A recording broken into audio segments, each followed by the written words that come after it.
आप सुन रहे हैं त्रिलोकी रिकॉर्डिंग स्टूडियो दिल्ली से।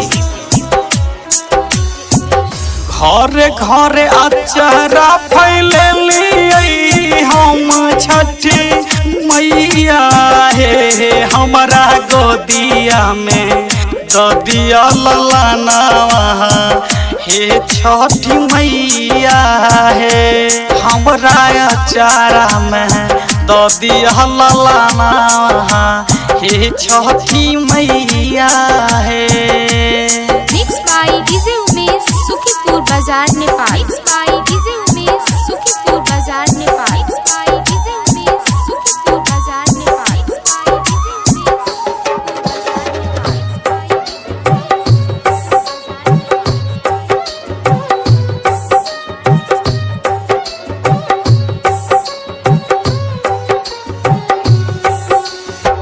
फलवा से सुपवा सजायब मैया के चढ़ायब हे।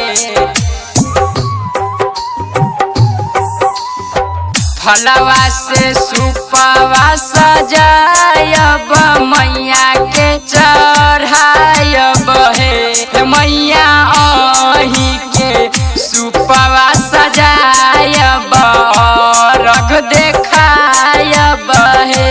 हमरा अचारा में ददिया ललनावा हे छठी मैया हे।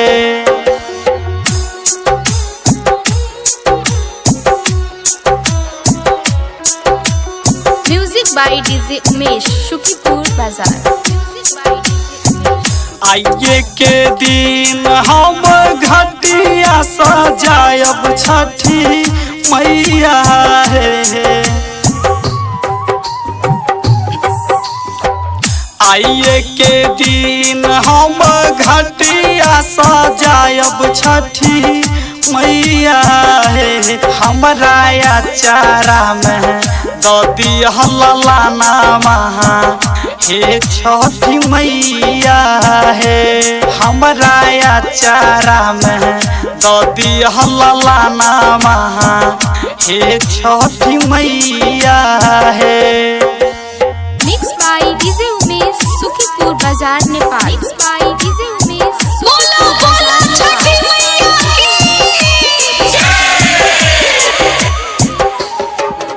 प्रेम से बोलिए छठी मैया की। प्रेम से बोलो सूरज देव की।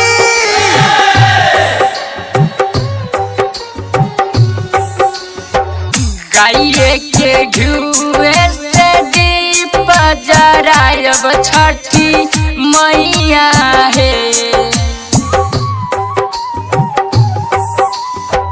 गाये के घुए से दीप जरायब छठी मैया हे। पोखरी भीड़ पर घटिया सजा के दीप जरायब हे। हमरा अचारा में ददिया ललनावा हे छठी मैया हे।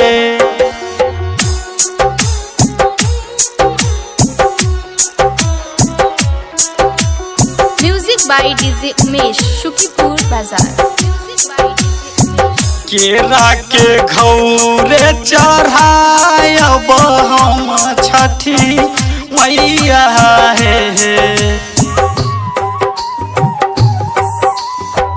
केरा के घौरे चढ़ायब हम छठी मैया हे बोझक बोझ कुशियार है मैया हम चढ़ायब हे हमरा गोदिया में ददिया ललनावा हे छठी मैया हे।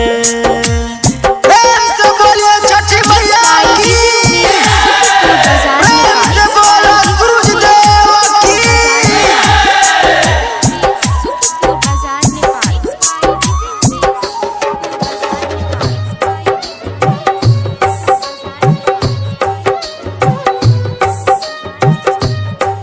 बोलो बोलो छठी मैया की। आज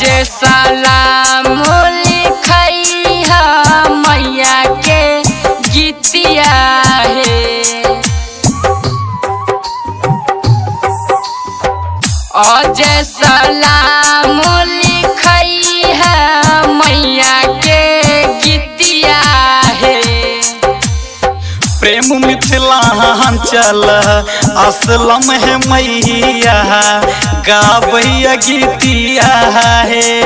हमरा चारा में ददी हल्ला नामा हे छठी मैया है।